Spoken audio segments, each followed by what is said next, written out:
Well, good evening, everyone, and welcome to the seventh event in our Housing is a Human Rights Forum, Reclaiming Municipally Owned Abandoned Buildings for Affordable Housing. This forum is a joint program of Greening Greenfield and Franklin County Creating the Political Revolution. My name is Dorothy McIver, and I will be your host tonight. And assisting me will be Doug Selwyn, who would be facilitating the chat and the question and answer part of our program. We ask that you stay muted during the presentations. We're going to be having a short time for questions after each presenter specific to them, maybe about 2 or 3 questions, and then a time for more general questions at the end. And tonight you'll be writing your questions into the chat so that they'll be recorded in writing, and you'll be called upon after each workshop for that particular workshop, and then at the end they can be for everybody. So we'd like to thank the following for their support: the Markham Nathan Fund for Social Justice and the New England Grassroots Environmental Fund. We would also like to thank our co-sponsors, Franklin Regional Council of Governments, Greenfield Racial Justice, New England Learning Center for Women in Transition, and Racial Justice Rising. Our experiences of housing are varied.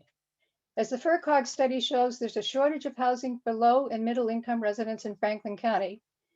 And yet there are abandoned buildings in both urban and rural areas of the county everywhere: factories, schools, houses, warehouses, motels, and other structures, some of which may be suitable for housing. And while some might be in such disrepair they need to be demolished, new housing might be built on the land. But why are so many sitting vacant? Well, you'll learn about this and many more things tonight from our very knowledgeable and experienced presenters. I decided that this would be the topic for my workshop after I saw an article about 2 empty schools in Athol that were being incorporated into a multi-generational housing community. I knew about these schools because a friend of mine taught there the year that when she retired, and they closed. And I wondered what was going to happen with them.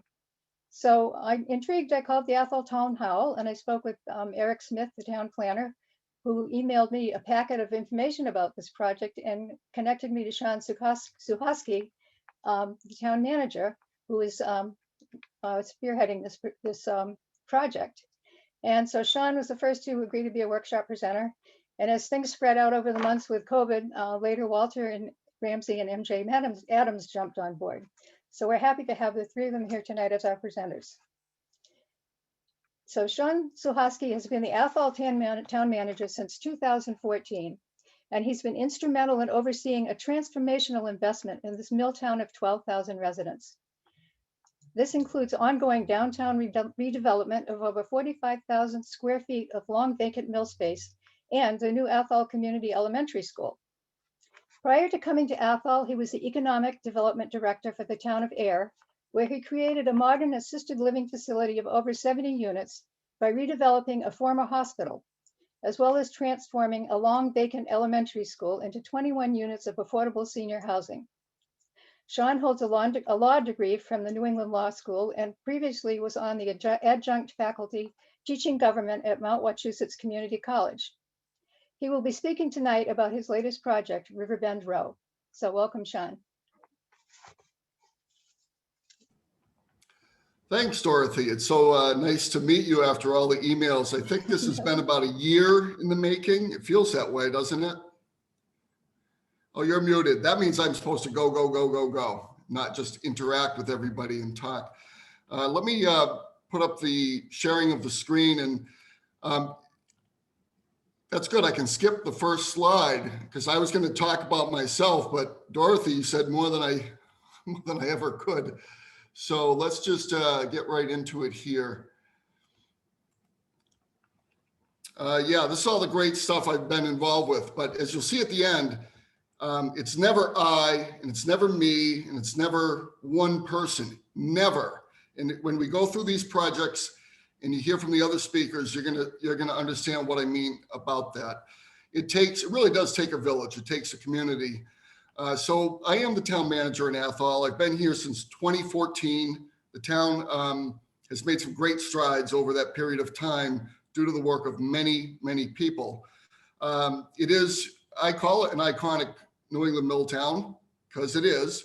It's got that densely built urban core, but we still have an agrarian fringe. We're a community of just under 12,000 people, eagerly awaiting the next census release in August.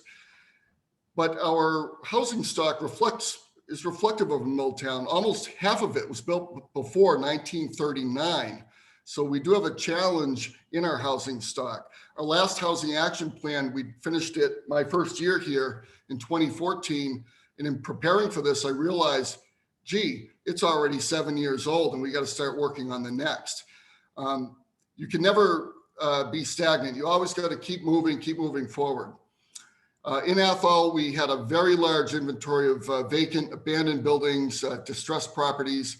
We've taken about 120 off, not from the town. Most of that is the private sector, which moves much faster than any government could ever hope to. But we have some strategies that assist that. And I know Greenfield has a tremendous program. Currently, there's no supply of housing. If you want to buy a house in Athol, you got to get it the day it's listed. You're going to be one of 12 people overbidding whatever the asking price is. And you can't get a rental unit. There are very few available. So we do have a housing crisis here in town. So what I'm going to talk about today is I'm going to give you very brief summaries of an array of vacant or abandoned types of uses that you may encounter. Just real quick, on the first group, I have a few extra slides on the case study or the project that Dorothy noticed, which is not done, still has a question mark hanging out there, but I will tell you about that and I'll leave you with a few takeaways, because that's a term and an idea that MJ Adams told me about, and I really like that idea. Takeaways, MJ, we got to have those. Let's talk about that. We'll go through these real short capsule summaries. In AIR, I worked there about almost 12 years. I was the economic development director for 7 and then became the town administrator. I enjoy community economic development more than town management, I'll be honest with this group, because you're always, I envied MJ and Walter when we had lunch to talk about this and just the great things you're doing. And Eric Smith, our planner, is in the same mold as those two, really progressive thinking and always looking for the best in the community. So anyways, back in AIR, we had a community hospital. It vacated in 1971 and it's now Neshoba Valley Medical Center. A nursing home went in there for a couple of decades and then went defunct in the early 90s. And this structure sat vacant in the middle of a residential neighborhood in AIR. Well, what do? Well, sometimes happenstance. Sometimes you don't do anything. Sometimes somebody calls you on the phone. In this case, it was the Volunteers of America, the Massachusetts branch of that enterprise. And they had an assisted living facility in Concord, in West Concord. And they have some headquarters in Roxbury, but they had ventured out to AIR and they were made aware of this building. But to make it happen, you still need subsidy. So the town partnered with them to set up community engagement meetings to meet with the neighbors and community groups from the outset, because the plan was to double the size of the building, to add another wing and create a wonderful assisted living facility. Most of the units are market rate. I shouldn't say they're expensive. I suppose it's just expensive for assisted living. But because of some of the subsidy from the Department of Housing and Community Development, there's an affordability component as part of that. So that was a success story in AIR. Another project in AIR, the former Pleasant Street School. I've got one of them in Athol. You probably have one in Greenfield, in Montague. You probably have one in Warren and Gill and Irving. Everyone's got a Pleasant Street School. Well, ours was built in the late 1800s and a mirror image expansion was done in 1906. It ran as a school until 1984 and then sat vacant 20 plus years. The basement was used for storage of town records until a fire burned them. The school was saved, and eventually, now as I'm working in AIR, the selectmen are saying, what can we do? Well, let's do an RFP. That's our favorite word, but RFP, let's get something to happen. So that's what I did. I wrote an RFP. We got a for-profit developer, and what happened? The town said, no, we don't want anyone to make a profit. So you don't hang your head, right? you move on. So what happened next? That for-profit plan provided a proof of concept and a budget to show that you could renovate and proactively use this property. And then, as I left the town, behind me, the Community Preservation Act Committee put up $100,000 as a match and seed money. And then the Housing Authority and a nonprofit partner, Montezut Home Care Corp, worked, and now there's 22 units of affordable senior housing at that site. It's very well done. Another project in Air, it was known as Bookberry. It had the photos kind of sepia colored and blurry, but it was a big blue sign, and they had records and tobacco, as you can see, and books. There were books, nothing like having a book and a cigar. And the upper floors were vacant. The building was built in the late 1800s, and the upstairs at one time was the first courtroom. But those floors have been vacant for over 30 years. And the owner, Phil Berry, and his brother owned several properties downtown. They were not really eager to move it along. But what happened? We had built a rapport with Calvin Moore, the president of Moore Lumber, who had bought the building. If you look at this photo across the street, you see another brick building. That's the Page Moore block. They had done a renovation on that. That also had upper floors that were vacant for years and years.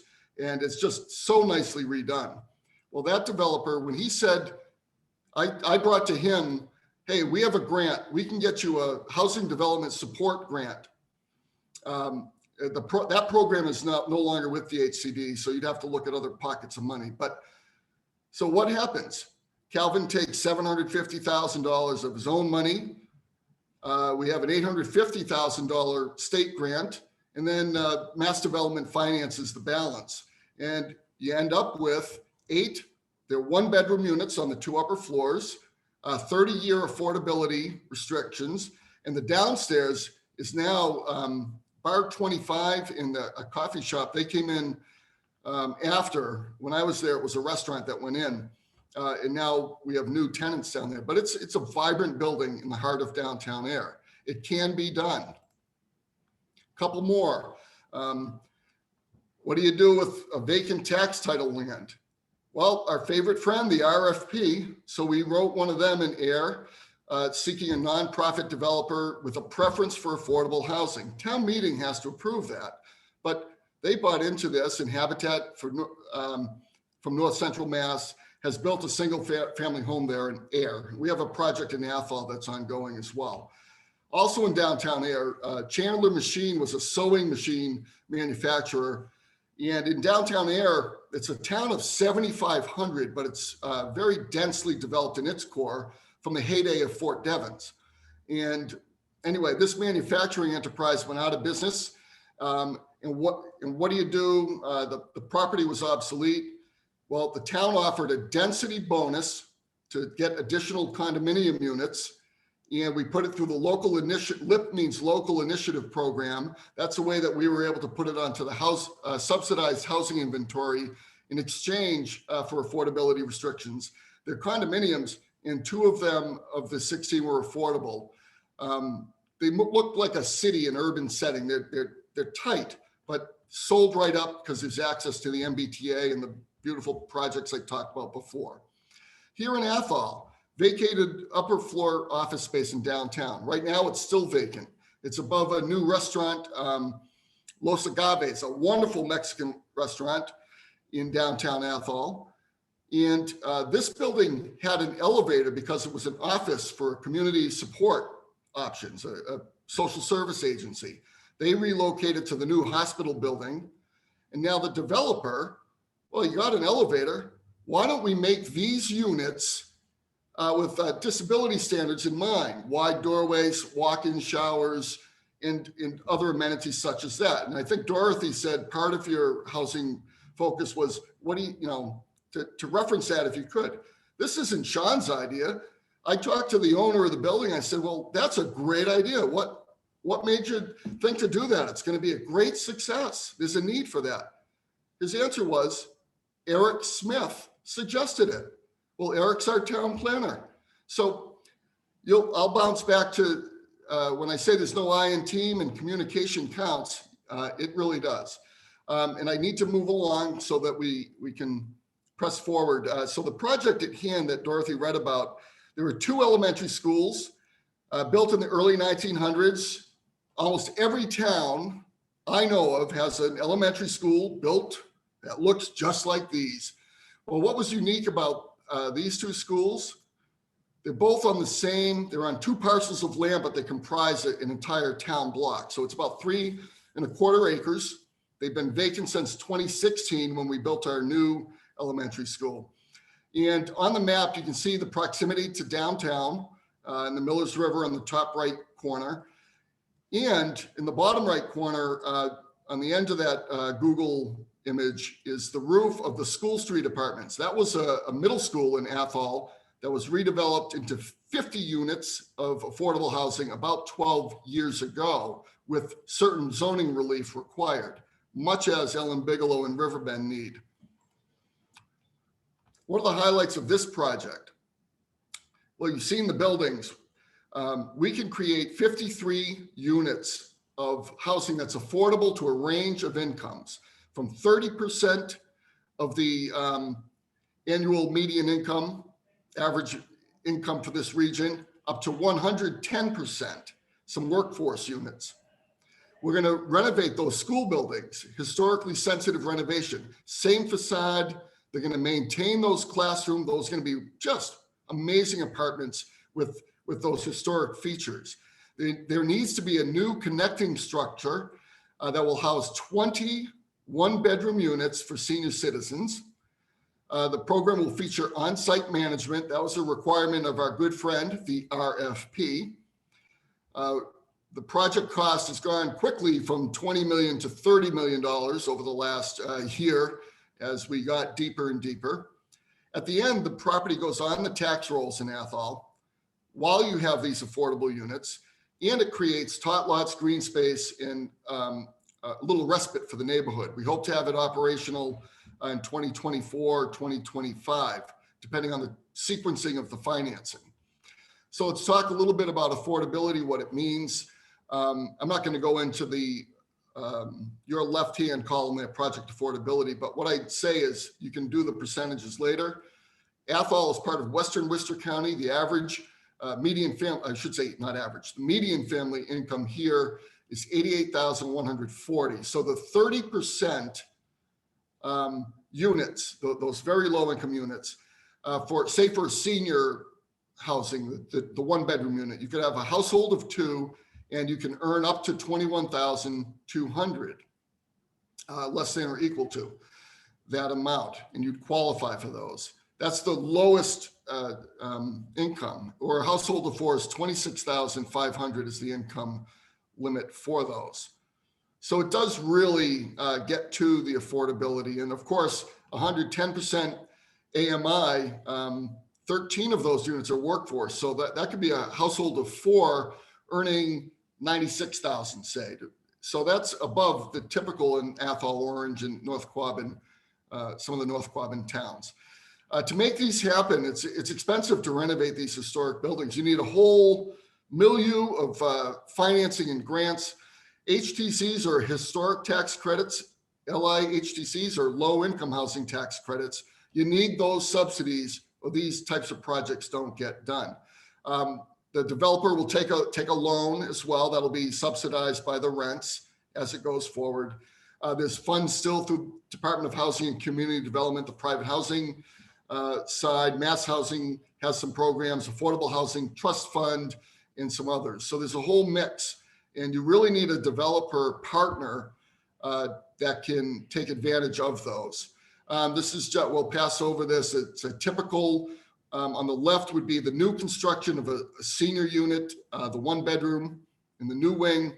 On the right is kind of a schematic of a typical in one of the school buildings. They'd have those tin ceilings, the high windows, really going to be something.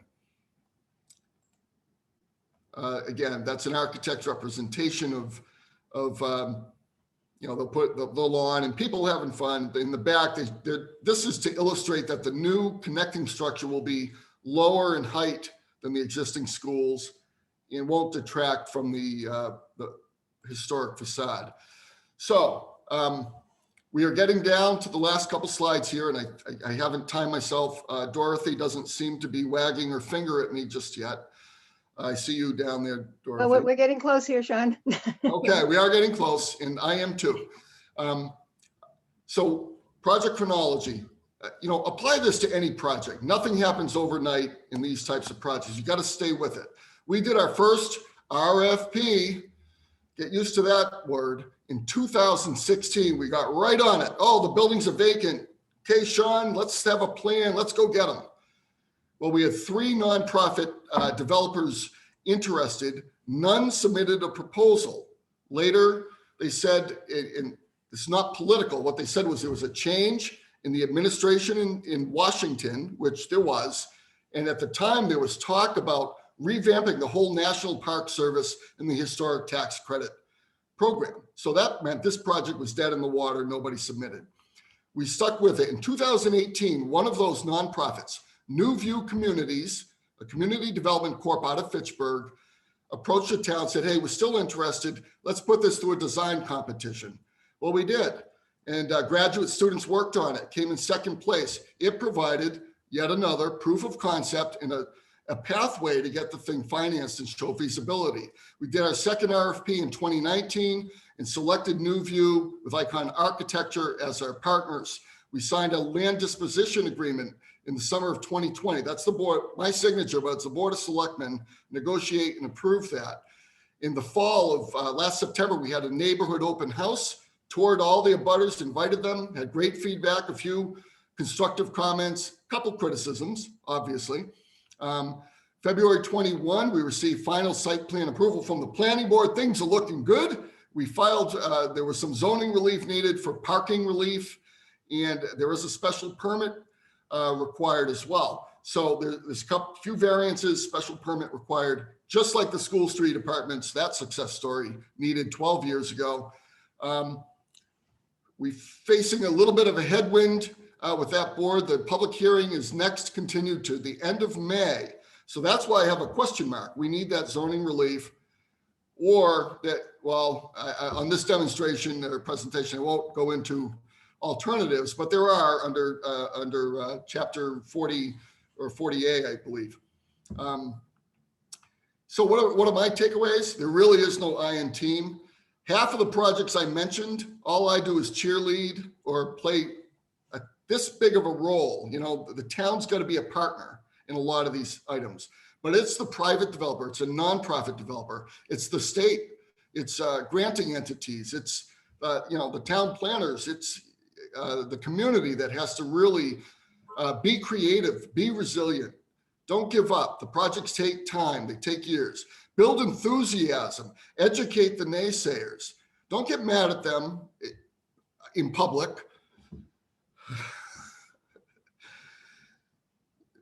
Educate them. What is your concern? Well, let's talk that through. And not everybody's going to agree, but at least they're heard, or you might get them to agree.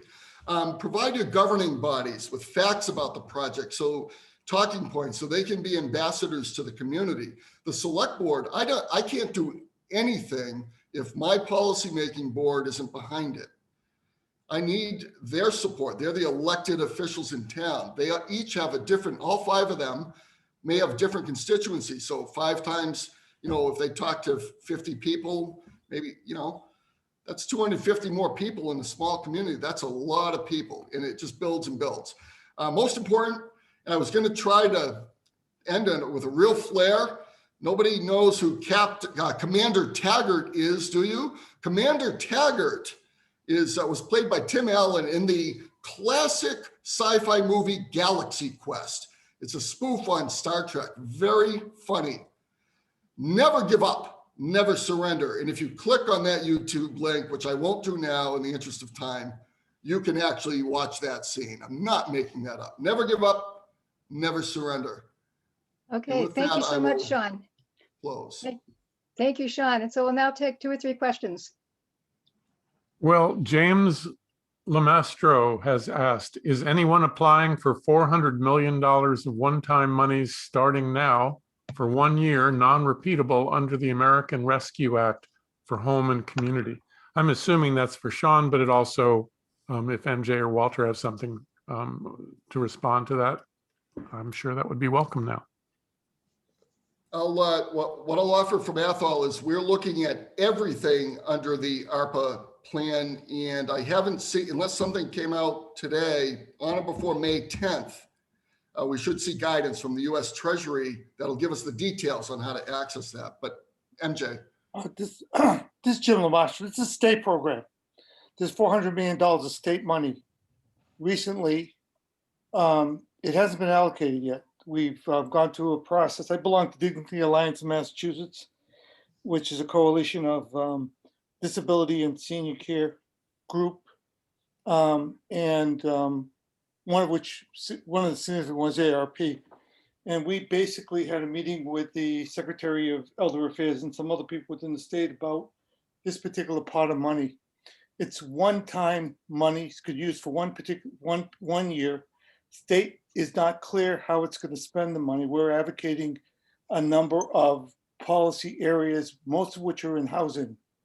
But most of them are one-time. The reason I'm doing this is because I live out in Western Mass, but I do a lot of my business in Eastern Mass. And a lot of times we in Western Mass sometimes don't get our fair share of what's going on because we don't know about it. And because some of the bigger actors in the eastern part of the state do it. But yeah, so I was just wondering if anybody else knows about it, interested in it, and maybe applying for, or if you're interested in applying for it, I can give you my email and I can keep you up to date on what we're doing and what projects we may be looking at. For example, we mentioned one of the uses of the money would be to do something with the recently, we were involved in it, recently closed Farron Care Center in Montague. That will be a vacant property. And we're wondering whether or not some of that money can be allocated doing that, something in housing. That's one of them. And this is MJ from Greenfield. I don't know if Gina's on the call tonight, but I know that we're lucky that our Regional Housing Authority, the Executive Director, Gina Giovanni, is very much on top of resources that are available for housing and networks with the rest of the state to identify and access those resources. I know Sean mentioned, and I'm aware of the hefty chunk of change that's coming from Washington out of the American Rescue Act. And I know that people are organizing to make sure that a good portion of those funds do get invested to really deal with our housing difficulties in a very significant way.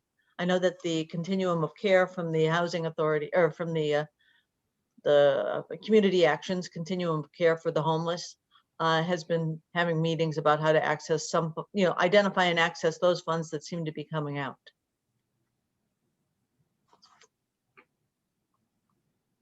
But any information you have, James, that you want to share with us, we'll make sure that it's still development phase. We submitted I think 10-point policy areas that we think, or we'd like to see the money spent in. And I could share that with people if they're interested in it. We just did it. I think we just voted on it in the last couple of days. I mean, this coalition's we're not in a 501(c)(3) organization, which is a coalition. We've been in existence about a year.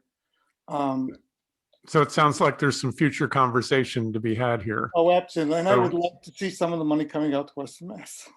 And I also want to say that Gina Giovanni has put her email in the chat, so you can be in touch. One other question here. Nathan Chung is asking if the units that you, Sean, have described are all rentals, or can people buy and own some of them? Yes, the current school project that I discussed, those 53 units are all going to be rental. Some of the other projects we did have home ownership, but these are rental. Okay, and the last, a note from Michael Passerini, who says, just letting people know a great way to stay abreast of these things is to become a member of the National Low Income Housing Coalition. Again, that's in the chat to everyone. So I think that's what we've got right now, Dorothy. Okay, thank you. All right, so our next speaker, Walter Ramsey, has been the town planner in Montague for 11 years. For those of you new to the area, Montague is actually comprised of 5 villages: Turners Falls, Millers Falls, Lake Pleasant, Montague Center, and Montague City.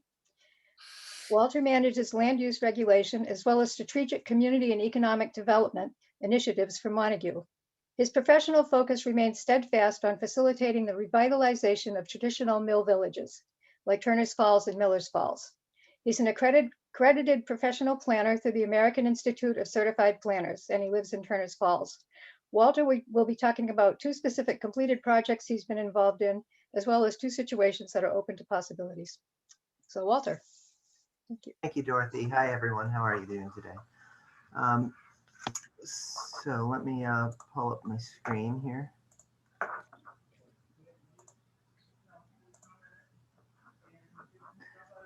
So I'm going to give some examples of what we've been working on to redevelop old properties into housing in Montague. And this is a quick snapshot of the town. Montague has a stable population. I guess you'd say stagnant growth. If you look at 1970s, the population is just about the same as it is now. And it's also going to be the same projected through 2035 at about 8,500. So that's about as flat as it gets. And almost half of the residents in Montague are located within an economic justice neighborhood. That's generally the census tracts that are downtown Turners Falls, as well as the village of Millers Falls. And that's a determination from the state based on income levels. And it can be for different reasons. It can be based on demographic information, but in Montague, it's based on income. Montague has relatively slow growth, at least it has in the past until very recently. Typically, we have about 3 to 5 new single-family housing that's built every year. And on the right is just a map that shows Montague in the different villages. So Turners Falls is up in the northern end, Montague Center is down south. It's really part of the Amherst market down in Montague Center, and Millers Falls up here on the right, which is close to the French King Bridge in Irving. Montague's housing stock, similar story to Athol and really throughout Franklin County, Western Mass, we have an old housing stock. But because these are small villages, it's really a relatively diverse housing stock. There's a lot of multifamily housing units.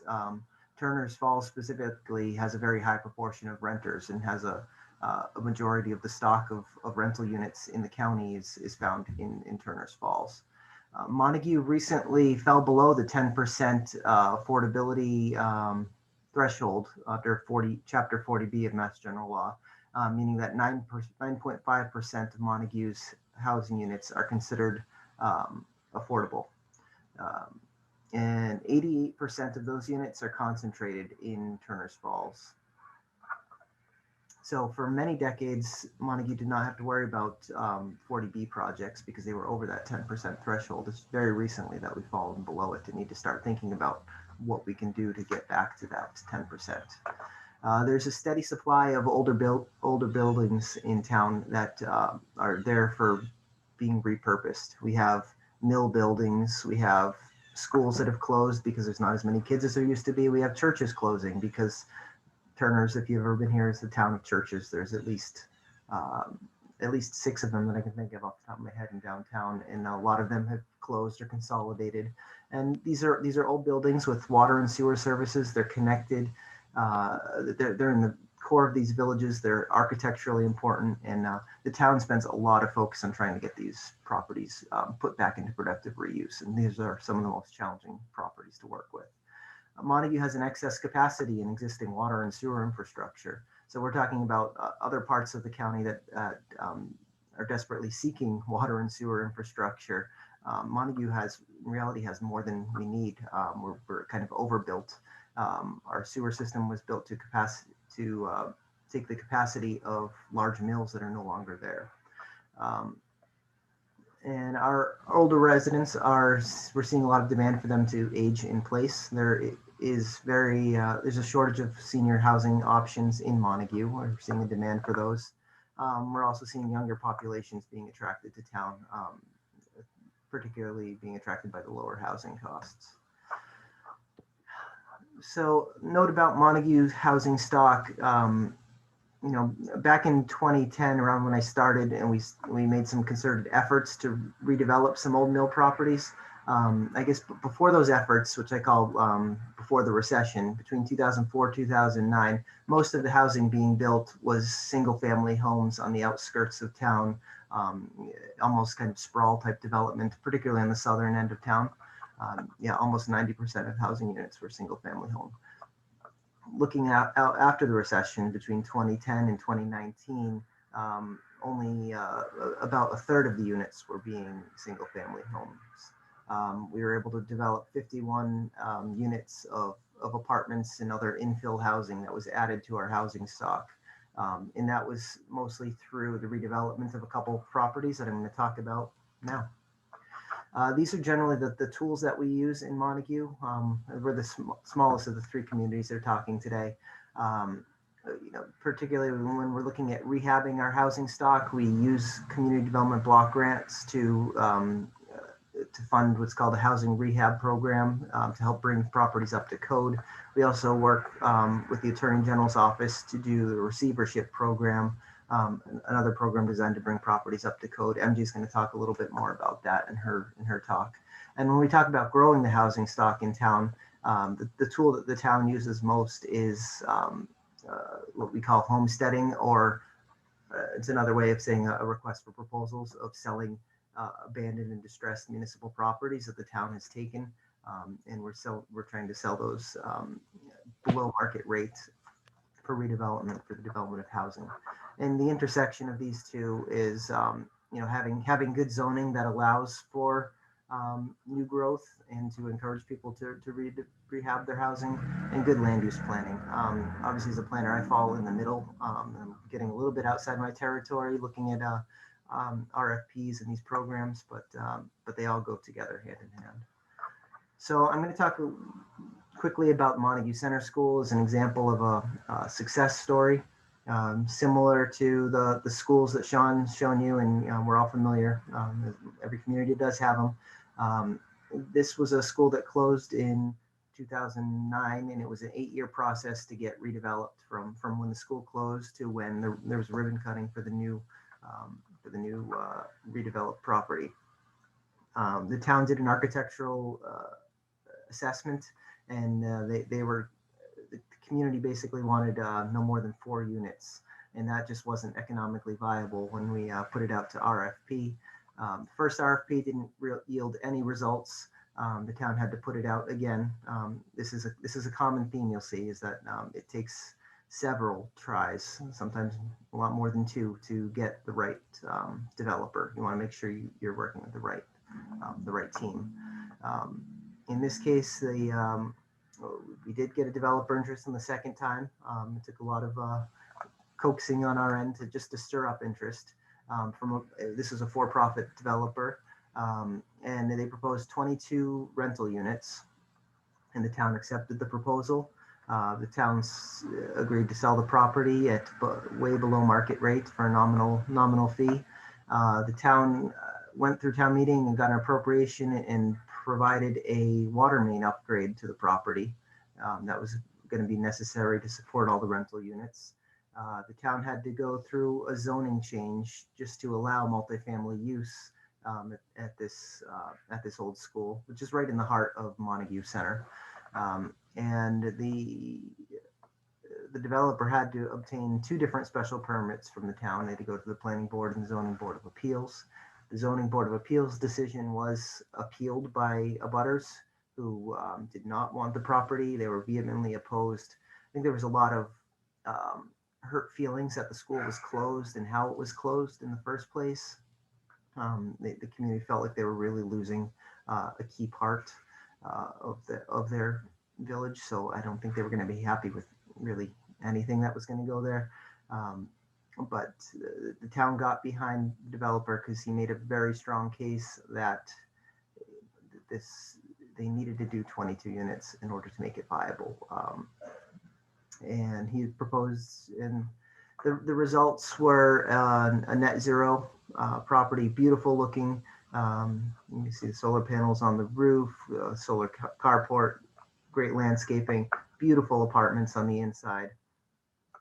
Again, this was all market rate. Unfortunately, the town wasn't in a position to be naming terms for affordability at that time. I think maybe if we were doing it now in the present day, maybe we'd be in a little bit better position, but the town was not, we basically had to work with the proposals that we had. And at the end of the day, it was a successful development, 22 units. 8 years was a long time, not bad. It was the project Sean mentioned, it took 20 years. The school sat vacant. So the town, I think, did itself a favor in getting rid of that property, relatively soon. Still a long haul. But 5 years later, just this April, the largest, the most vocal opposition, neighborhood opposition leader to the project wrote an unsolicited op-ed in our local paper, just kind of saying how wrong she was and how happy she was with the project and how it turned out. She was concerned it would cause too much traffic. It didn't, that the night skies would be polluted and the noise would be awful. And she said that the town made these determinations when reviewing the proposal, but she said that she was proven wrong rather. She said that she's met a few of the tenants and now she feels like they're members of the community, enjoys seeing them. And she said, we'd be lucky if this developer bought and restored every abandoned building in town. I'm sorry that the neighbors objected, that it caused delay in the project and raised the costs. So this is really the icing on the cake, showing that it's worth it in the end. It's a long haul and it's a slog fighting, having to go to court over a project. This was my first project out of grad school, had to go to court and fight it. But we got through it. Another project we worked on is in Miller's Falls. This is what we call the Powers Block. So Miller's Falls is a small little mill village. And there's these 3 adjacent properties right in the heart of the village at the main crossroads. And these were properties that were actually owned by the railroad and leased out privately to different individuals. And these properties had been sitting vacant for at least 15 years. There were some people squatting inside them, and they were not by no means anywhere near health code. The town prioritized this block, knowing that this was the core. If we invested in this and got this redeveloped, we knew that the rest of the village would follow. And this was a 6-year process going through tax title to acquire the property through somebody who's not paying their taxes on it. It took 6 years to get redeveloped from when the town started that tax title process. It was developed into 9 residential rental units and 3 commercial storefronts along the main street. Again, these are all market rate, not income restricted properties. But I'll get into that in a second. But the town had to do 3 requests for proposals for this project. The first round yielded no responses. Actually, we did get 1 response, and it was just a proposal to demolish the properties, which was not going to be acceptable to the town. Pretty much any contractor or developer, we walked through these properties, said that it needed to be demoed. But we held out faith that we would get some developer to help protect them. And on the 3rd RFP, we did strike it right. And we got another local developer, somebody who wasn't quite proven yet, but they were a member of the community and just getting started. So the town took a little bit of risk on a local developer, and it ended up working out amazingly. There were squatters here again, so that we had to employ lawyers and a number of resources to address that. We had to defend, there were title issues stemming from the railroad and the previous owners.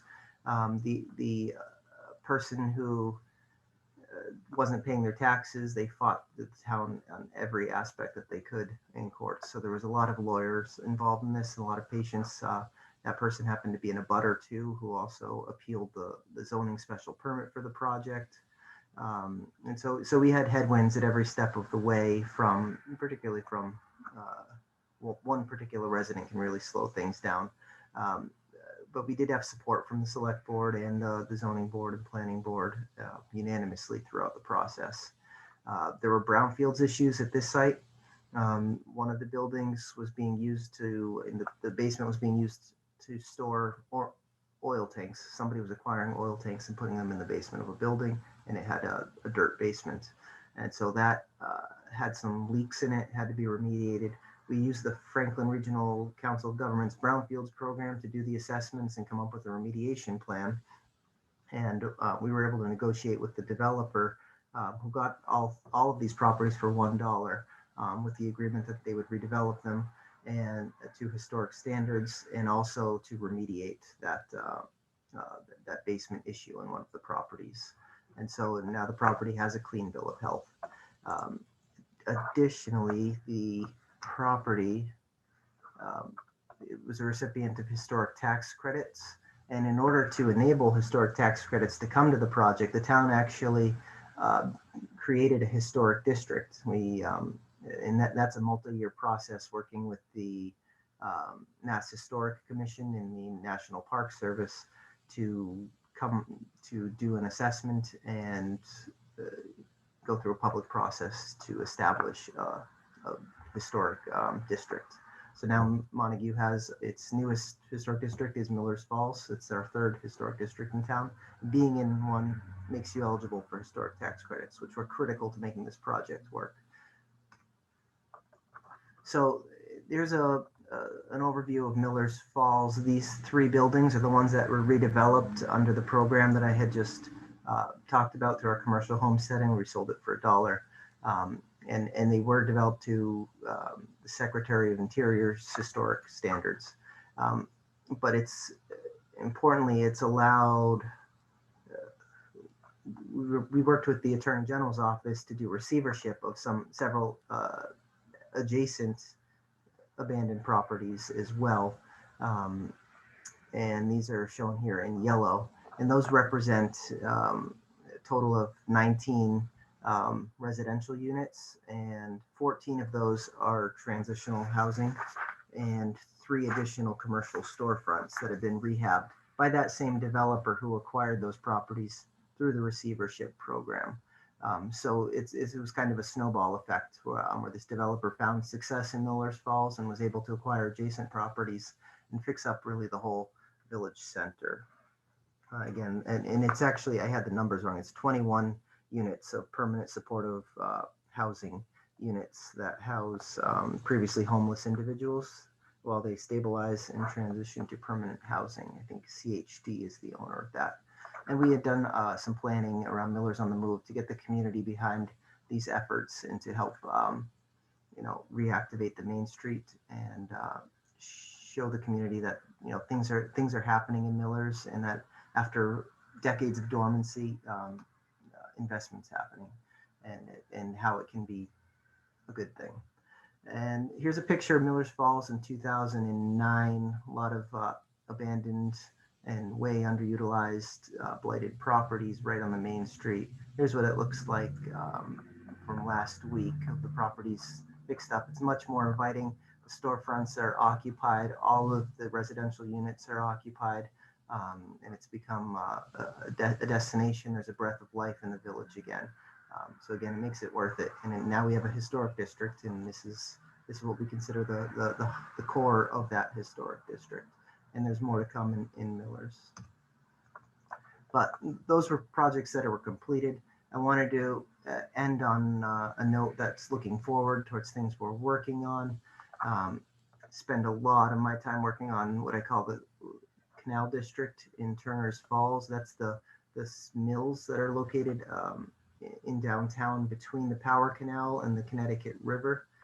There's a series of 6 former mill sites. This time last year, every single mill site was completely vacant.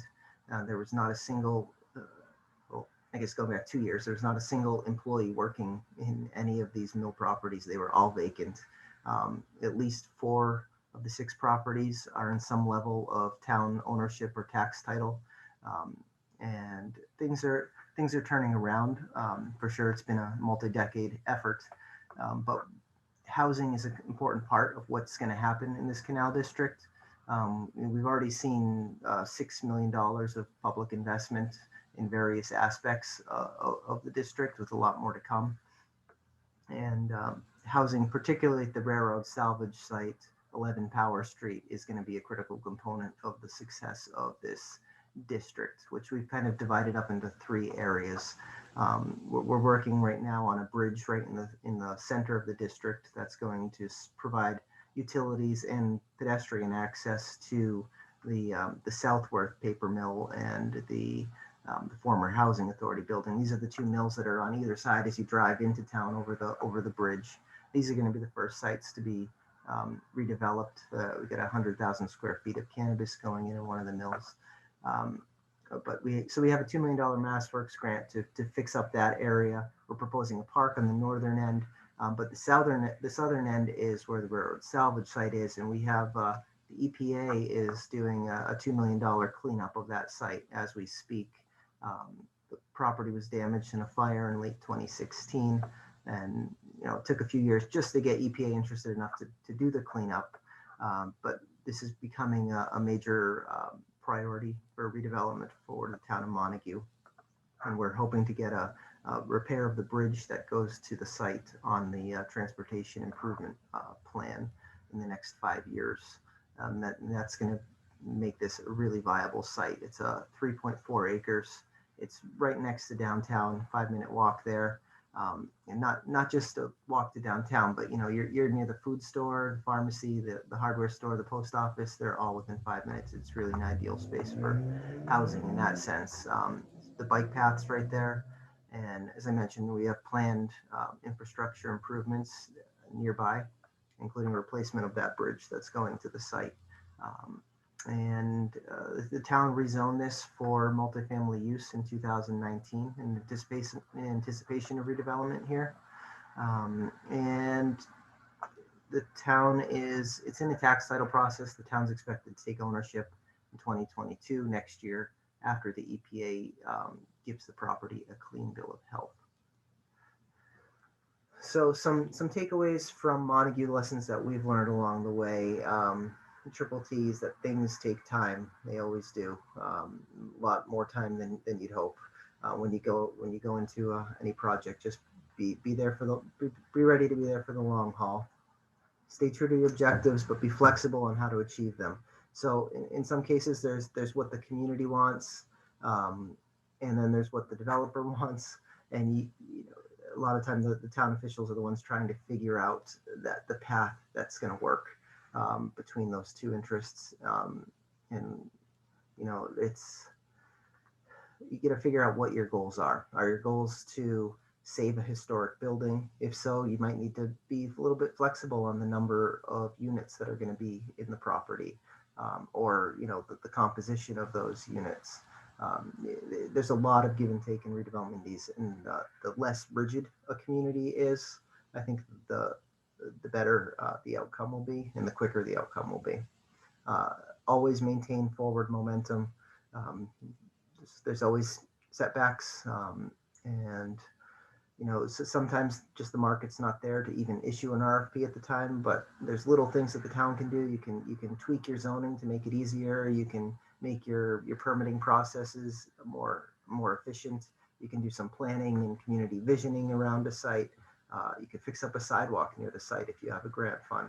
Just always make sure that there's a positive vibe and that there's some sense that something's happening there. I think it's important to keep the flame stoked, and to create a climate for investment. In Montague, it was hard to convince developers that Montague is a community worth investing in, and to even local developers, let alone out-of-town developers. We've been lucky to land a couple of very well-qualified local developers who are really part of the community, and that really helps. But the more there's certainly room for more, and they all should be able to connect with each other. I think the more good developers there are in the community, we will all benefit.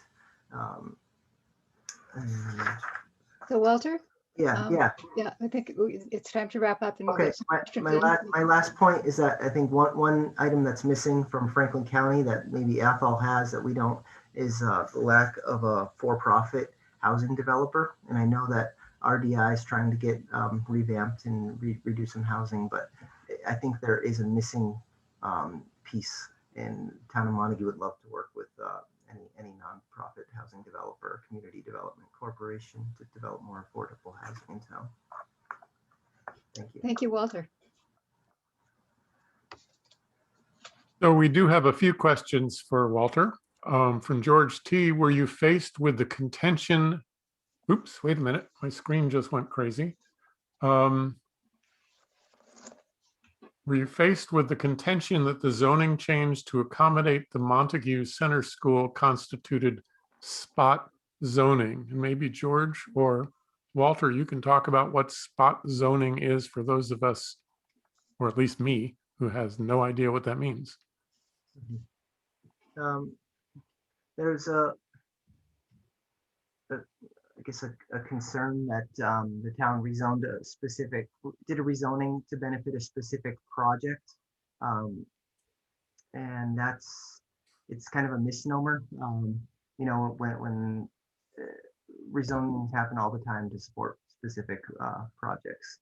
And we were able to defend ourselves in court against that particular claim for the project. Because it's, you know, the community was supportive of this particular project and the rezoning made sense. And it was a 3-acre property that was rezoned to accommodate new housing. It wouldn't make sense to rezone the whole village to accommodate more housing at that time. Okay, and then Jesus Leva, and I hope I've pronounced your name correctly, has a couple of questions. One for all, which is, have a question of cost per unit versus market rate cost for new construction of a single family home. So that's to all three of you. So let me stop with that and see if anybody can respond to that. And then he's got another question. So again, I guess the question is the cost for building a unit in a multi-unit facility versus the cost for new construction market rate. Yeah, that'd be great. I don't have that data with me on hand, but that would be good information to have. I have to look that up for you. Okay, Sean or MJ? I think that we generally understand that the cost of new construction is high and the cost of rehab is high, and it's higher than it used to be. And it doesn't seem like wages are keeping up. Wages that people use to support their housing costs are keeping up with the increasing cost of producing new units. So I think that that's sort of the vice that we're in right now is that we're struggling to try to create housing units, and for those for those units to be economic, with the underlying incomes not increasing as fast as housing, the cost of creating new housing is going up. So wages are going up like this and housing costs are going up like that. And so that gap seems to be getting bigger and bigger. So that's why I think that we're seeing a real limitation in terms of both the private development sector and the nonprofit development sector trying to produce housing units. Doug, this is Gina Gavoni. Could I just chime in on the cost issue? Of course. So just from the experience that RDI is developing right now in Sunderland, we have a cost per unit of about $395,000. This is all affordable senior housing, primarily single family units. I think one of the things that it's really impossible to precisely calculate is what you're developing, what's underneath it, what's going to stabilize the basement. And, you know, an example in Sunderland is that we've poured close to $750,000 into site work that, you know, you would not have expected when you're building on flat, basically farmland. But these are the things that I think it's really difficult for people in the community to conceive of how that's going to add into the cost. But part of the reason why we are trying to look at building at scale rather than building smaller, you know, unit properties that are less than 20 units, because those costs have to be evened out over a certain number of units to make it feasible. Thank you. One other question. What constitutes a developer? And if the town could be a developer, or if the region could form or create a not-for-profit developing team, is that possible? I think the last thing in the world you would want is for the city or the municipality to be the developer. Clearly, it's not our strength. So speaking from the municipality point of view, I hope that we can find a way to empower the nonprofit developers and the private sector to be able to produce the housing that we need for the region. And to see the municipality as a partner in the multitude of ways that we can partner, be it infrastructure, be it helping to access resources, be it helping to make sure that the zoning works, so that new units can be produced. I just reinforce what MJ said. Cities and towns are horrible landlords or horrible developers. We're hamstrung by any myriad of procurement statutes, by the political winds that blow one way or the other. It's a disaster to do it directly. But cities and towns, as MJ said, through the infrastructure and through the other supports, can help create an environment, and Walter said this in his presentation, that is ripe for investment. That's how the town can help. Instead of, putting up a hand to a developer, you welcome them in, you have the discussion, and you find ways to overcome challenges. I'll stop there because I'm rambling again. Don, can I just build on what you're saying for just one quick minute, only because it speaks to directly what I do. I oversee Rural Development Inc., which is a nonprofit development corporation built to serve Franklin County in the North Quabbin area. We pretty much, just to give you a quick snapshot, I've been in this role for 2 years. My predecessor was scared out of development by the recession that happened in 08 to 10.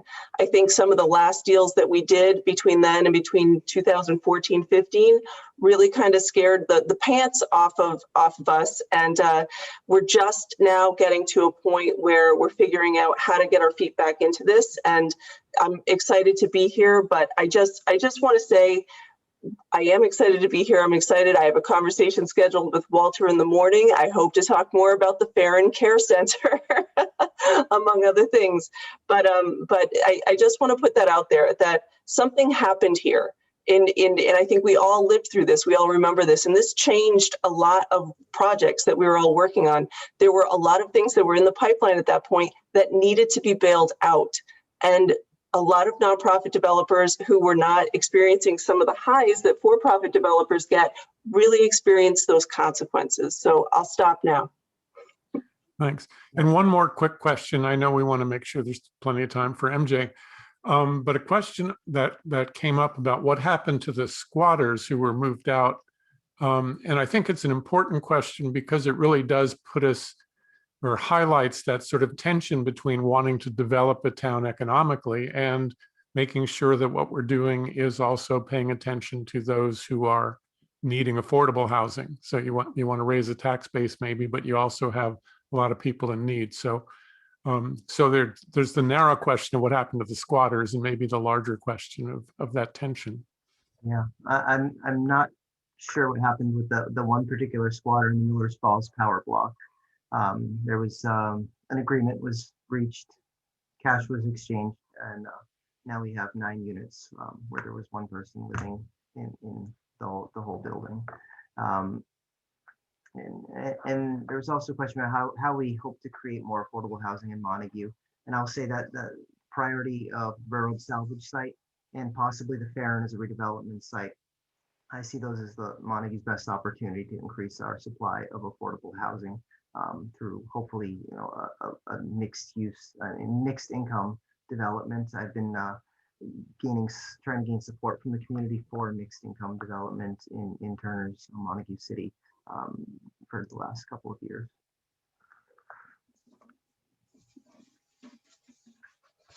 Okay, so we ready to move on? All right, so our final speaker tonight is MJ Adams, and she's the Greenfield Director of Community and Economic Development. And she's worked in housing and community and economic development for over 30 years. administering state and federal housing rehabilitation and lead abatement programs, and serving as the executive director for Pioneer Valley Habitat for Humanity for 12 years, MJ has an appreciation of the range of challenges in dealing with abandoned and underutilized and vacant properties. MJ also serves on the 3-county continuum of care. MJ is going to talk about various strategies that Greenfield has taken to address vacant, abandoned, and foreclosing properties, and we'll share some of the successful examples that have happened. So MJ.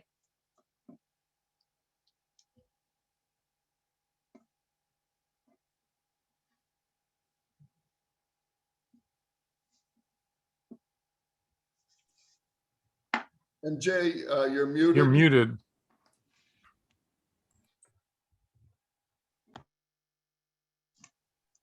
I think we get used to that by now. Anyways, thanks for having me there this evening, and congratulations to Greening Greenfield and Continuing the Revolution for pulling together this housing series. It sounds like it's created some really robust thinking and discussion and dialogue about what we need to be doing and how we can put on our thinking caps and work together to try to tackle these challenges. I'm going to be talking a little differently tonight than Sean and Walter did, because Greenfield doesn't really have any large municipally owned properties, but we do have a large diverse housing stock, and have really taken a little bit of a different approach to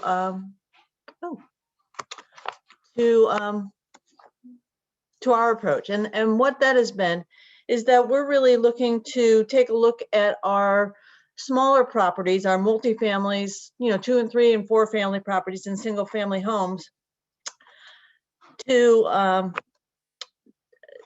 make sure that the ones that are vacant find their way back into occupancy. We started this actually a couple of years ago when I was working with HRA, and the Attorney General's office supplied some resources to us to be able to start an inventory of abandoned, distressed, and troubled properties.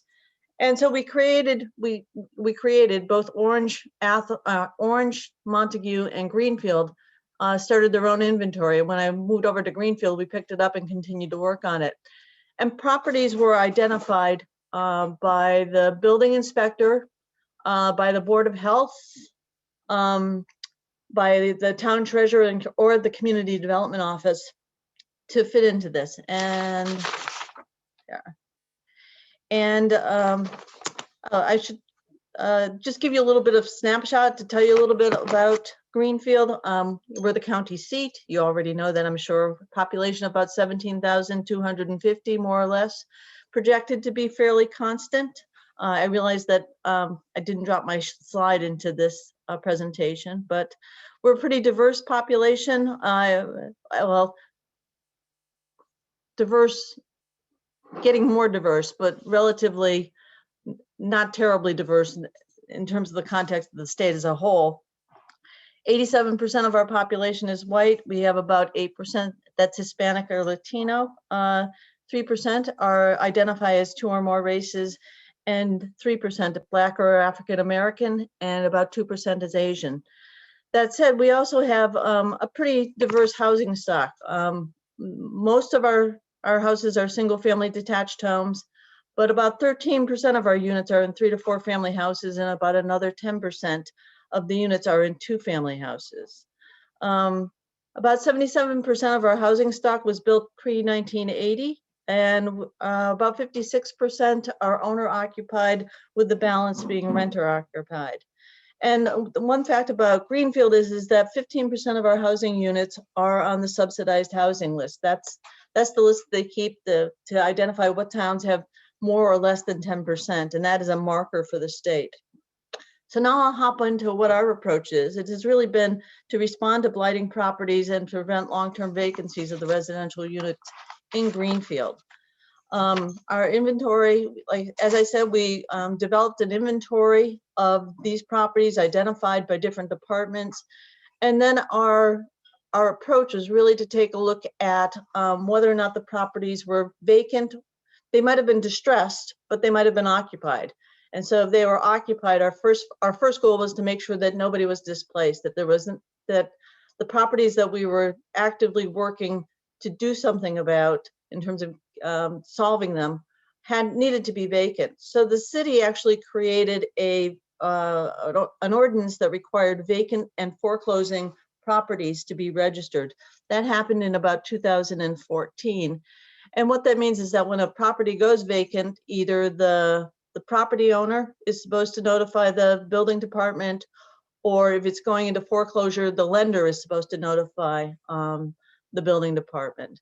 And we started to develop that inventory and to start tracking what was going on with these properties. So the things that we would look at this inventory, we had the list of properties, we take a look, are they registered? And if they're registered, are they maintained? That is, that they're being kept in clean, decent condition. They're not a blighting fact on the adjacent properties. And then if they weren't registered, that was a reason for us to have some caution and to pay closer attention to it. And then if they weren't maintained, that was even more dire for us to be involved in it. And so we developed different responses with our vacant and registered properties, vacant properties that were registered and were maintained. We just worked with the property owners, just being in touch with them to see if there was any reason that was preventing the occupancy. Is there something that we could do to help them transition those homes into the opportunity to be occupied? Then the second level was that the properties that were vacant and they were registered but not maintained, then we would start a compliance assistance, as we called it. We would notify the property owner that it was their obligation to keep it maintained and to help them do that if they needed to. Sometimes they needed some access to housing rehab funds, and we would make that funding available.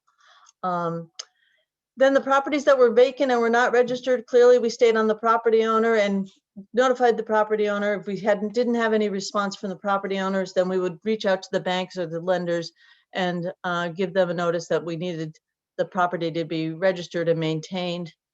And then those that were vacant and not registered and not maintained, these are the more troubling properties. We would always first try to approach the property owner and the lender. And if there was no response, then we would end up moving towards taking the steps to receivership. So then there's those properties that are distressed and in trouble, but they're occupied. And we would try to figure out what was happening with those.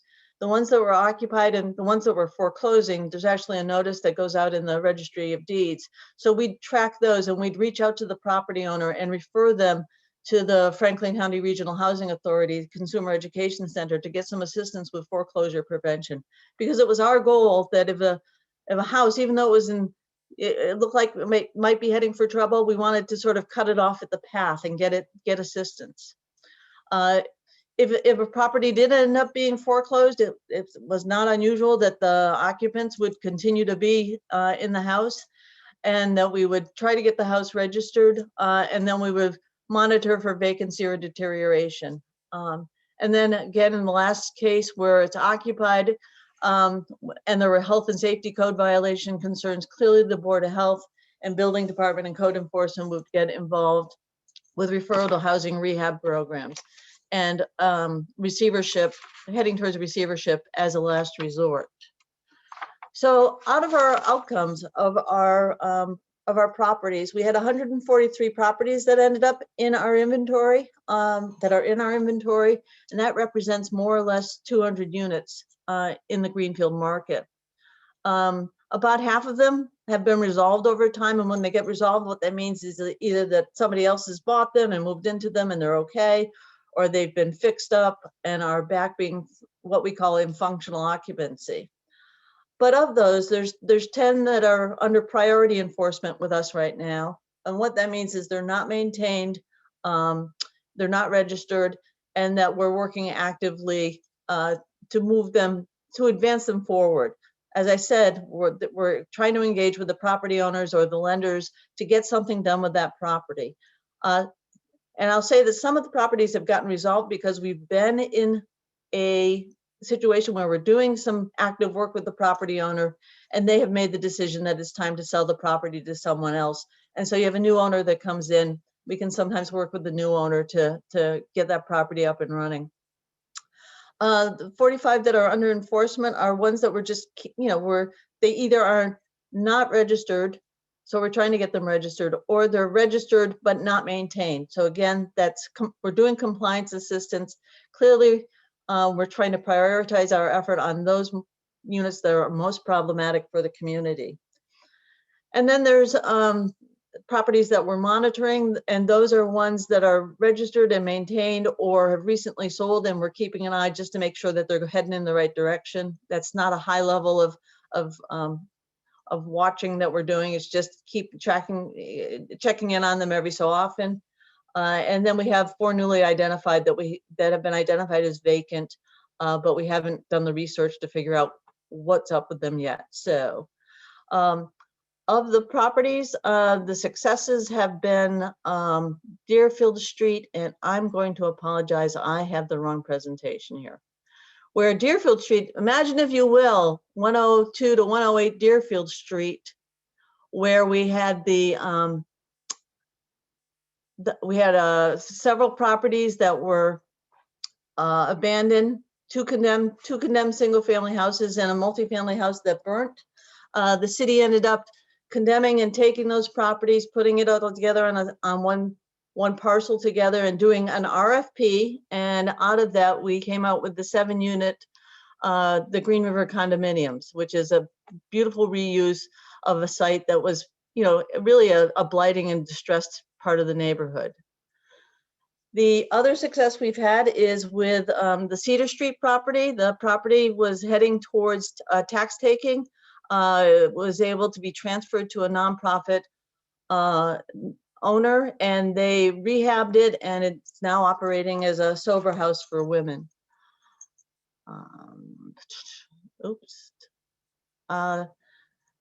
Lessons learned. I think the most important thing is to cheer when the private market works. I think you heard Walter and Sean make this reference, is the working with the private sector is critically important as we're trying to work on housing issues. Work with property owners to solve the issues of vacancies, but work with the owners first, focus on compliance assistance, and if the owner is non-responsive or not locatable, which happens at times, try to engage the owner or the lender because they will at times get involved. Encourage and support new landlords. That's one of the important things that we learned, is that when these properties went to new owners, some of them were new landlords who hadn't been landlords before. So Greenfield actually started up a landlord education program last year, wanting these new landlords to be successful as landlords, because we know they're an important piece of helping build up the housing stock, because these are small properties. And you heard Gina say that, the finances of doing small properties is really challenging for an agency like RDI and HRA. But so we need to really rely on those smaller landlords. I call them the mom and pop landlords. And if they get in there with education and resources and are committed to, making investments, running good properties, then I think that they're a wonderful resource that we should continue to cultivate and grow and support. As I said, work with property owners to solve issues of vacancy. And municipal staff working together is critical. And you heard me list off the number of departments that were involved in this inventory. There's actually a working group that we pull together every so often between the departments to sort of catch up and see how we're doing on this. The other point I want to make about the municipalities working on this is that it's critical that they have the resources, and that they have the resources to do their work. Our building department, very busy. There's a real resource scarcity in some of these departments that makes it hard for them to stay on top of it. I've been fortunate with community development. We've been able to have some grad students who have worked with us over time, but we really need to institutionalize the ability to be able to track this and stay on top of it and nip it in the bud and redirect these properties that are heading for trouble. And then again, receivership is a last resort. Receivership is something that you do when working with the property owner hasn't resulted in the housing being solved, or you can't find the property owner, or it's a a property that's become a bank-owned property and the bank is non-responsive. But it is, the receivership program lets a receiver actually, the court will appoint a receiver to take control and property manage that property, and then will fix it up, get it back up to occupancy standards, and then be able to recoup their expenses by auctioning their lien and put that house, the idea is to put that property back into functional use, and also so it's not a blight in the neighborhood. So there. And I apologize for my mess up on my presentation slides. So I will stop the share. All That's right, it. thank you. No. So we have a couple of questions. Jesus Leva actually wanted to ask a question. I asked it earlier, but apparently didn't catch his meaning. So he'd like to ask it. So why don't you step on up, Jesus?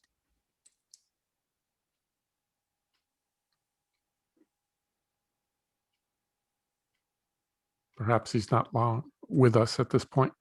There were a question about the center school and what are the plans for that property and how can it be include affordable housing as part of what happens at that site?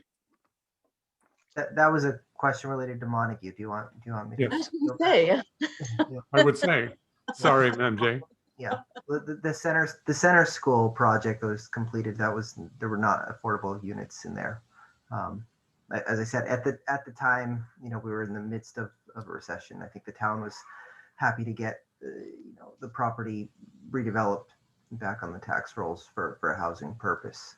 A bit of a missed opportunity. Yeah, if I were doing it today, we would absolutely have an affordability requirement in there, but that was 10 years ago.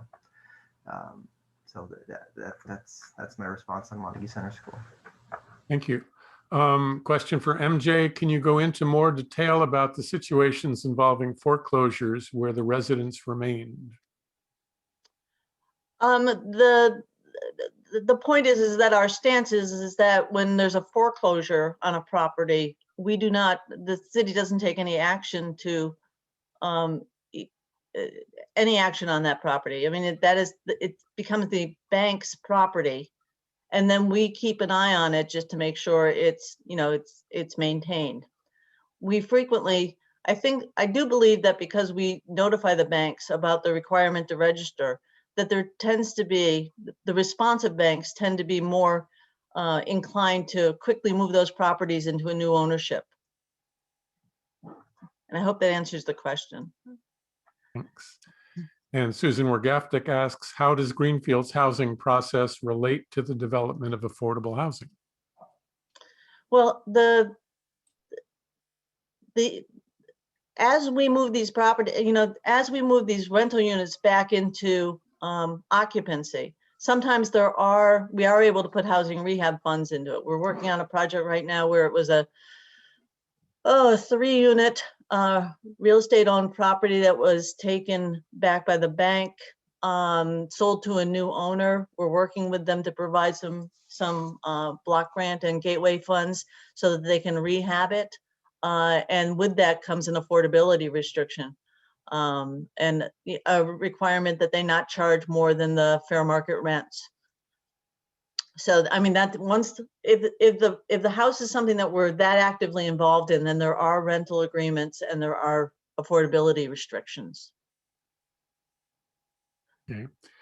And are there any examples or possibilities of projects crowdfunded by people from the community? It would involve people pooling money and resources, hiring a developer to run the project, and maybe participating in the process. There is one little creative project that's happening that involves creating some housing for returning citizens, folks who have been in the House of Corrections and are coming out and are employed. So there is the Compost Collective is making a big effort to do some housing, and I'm sure that they'd be interested if someone wants to do crowdfunding with them. I'll also share that we're hoping that we're going to be able to provide some funding assistance to their effort. But I would like to, and crowdfunding might be the way to go on some of these smaller scale projects. I must say that once public money gets involved, we are very good at slowing down the process and making it more expensive. That's why I think there's a real desire to do as much as we can, encouraging the private sector, because they move they move faster, and they sometimes have access to resources more quickly than the public sector can provide. So there's another question or two, and we're at 8 o'clock. So Dorothy, how do you want to go with this? Okay, so I guess it's up to the presenters, and if there are people who have to leave, that's fine. If there's some people that want to stay around for another 10 minutes or so, we could continue with questions. I don't know. It seems like there may be more questions, or maybe you want to stay? Sean? Okay, I'll stick around. okay. Well, Yeah, all right, so I'll people are stay all welcome to day. leave, and if you want to stay, then please do. Okay. Oh, here's a question mostly for Sean, but also for MJ or Walter. You mentioned there was a parking requirement that had to be waived by Zoning Board of Appeals. Can you talk more about this and whether the ZBA in other towns may proactively change parking regulations to encourage more abandoned building rehab? That's actually a great question, and we are running into that. That's one of the variances that we need, is to reduce the parking requirement. So under our zoning, and this is a standard that's from probably 2 decades ago, every unit, two parking spaces. So we need 106 spaces for this project with the school.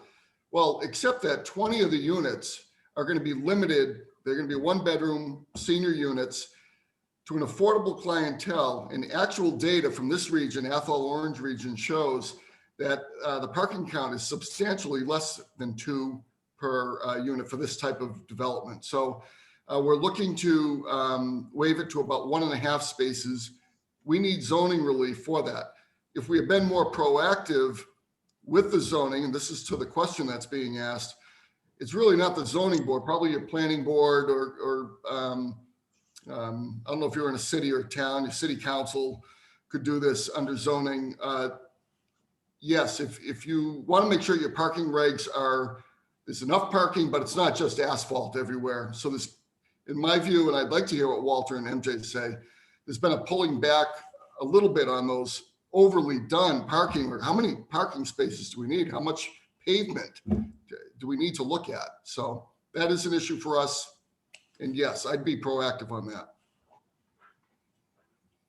Yeah, Montague just rolled back ours from 1.5 per unit to 1 per unit. I think we could go lower, but that was a happy middle ground that we reached. It's helped reduce the amount of parking spaces needed. And I'm going to defer to George, who probably knows more about parking than I do.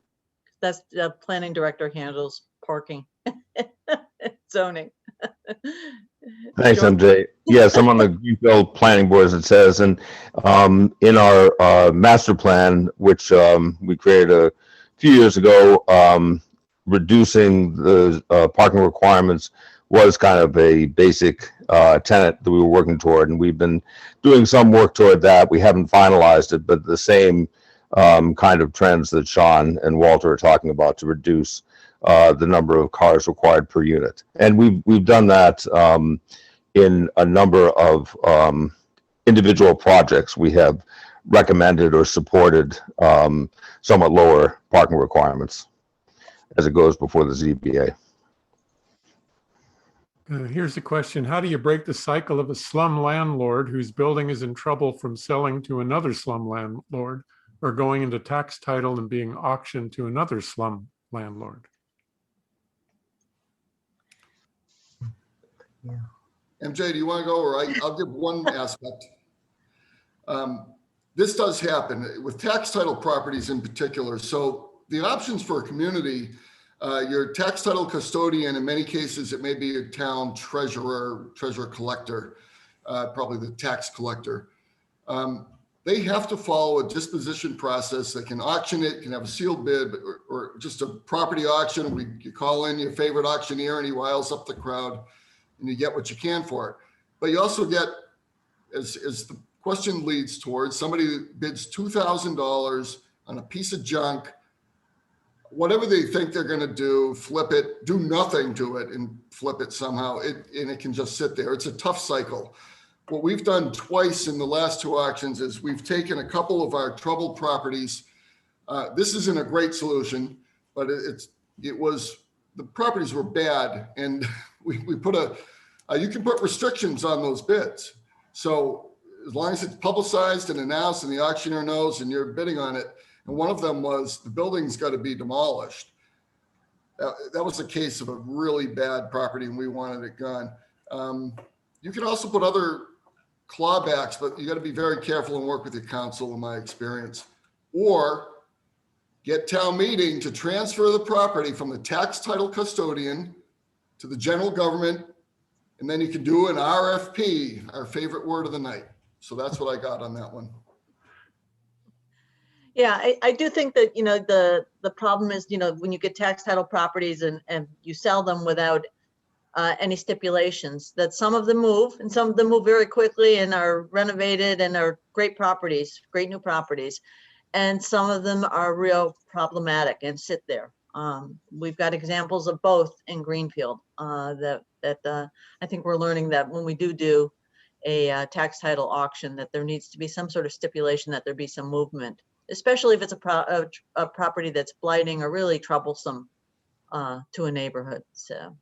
Yeah, in Montague, we're very familiar with this cycle as well. We've tried to adjust our approach to prevent properties from ending up in the cycle in the first place by building relationships with the existing landlords. So when the Southworth paper mill closed a couple years ago, we were very proactive in working with both Southworth company and helping facilitate the sale to a responsible owner. We're working on the Montague Machine Company site and very closely with the Farron folks to try and just facilitate sale to a developer before it becomes a tax title issue. Thanks. Here's a question. Is the list of properties that are in the category of property enforcement open to the public? If you're referring to the Greenfield list, the answer is no. That's an internal working document. Okay. Yeah, are there any? I'm sorry, go on. I'm sorry, just on the public sector, public records requests, we would use the same technique for certain things. If we're part of our housing task force, we'd consider it a working document to shield it. But we also have every year, well, we skipped last year because of COVID, we will do a top 5 list.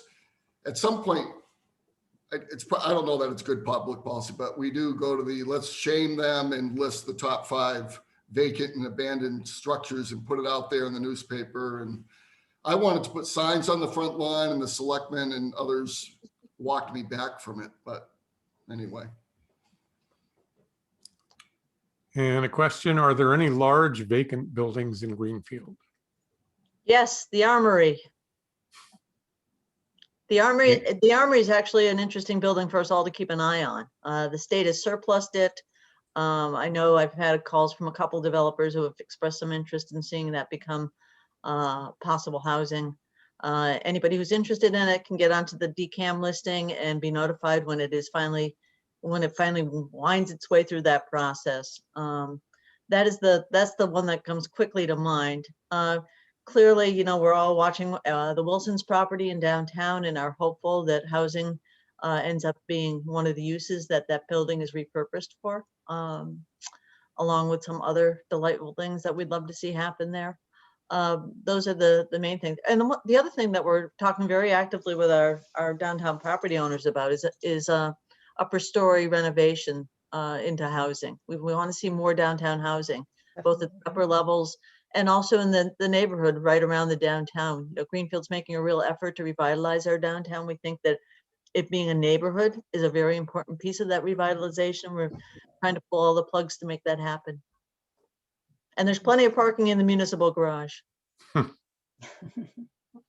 Same in Athol. Our planner, Eric Smith, worked to get a study done to look at downtown housing, and it creates so much, it creates opportunity, it makes the place safer, more vibrant, creates business for the commercial enterprises, and provides housing proximate to services. So we're working on the same. And I guess the last question for the evening, what role does eminent domain play in all of this?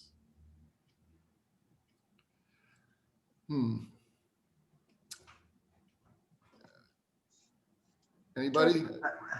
I mean, towns generally want to avoid ownership. Ownership's the last resort. That's why tax title's not ideal. And the whole history of takings for, I guess, economic development purposes, it's still kind of relatively new case law, and it's murky territory that, you know, as a town I wouldn't want to be going there. It's and I'd echo that for housing. I haven't. It could be an innovative idea, but it's also a trampling of rights from one perspective to the other. It's difficult. There is MJ's worked in it. We have as well. The receivership program it's kind of a form of eminent domain. It's court ordered action. So the Attorney General's office has that program.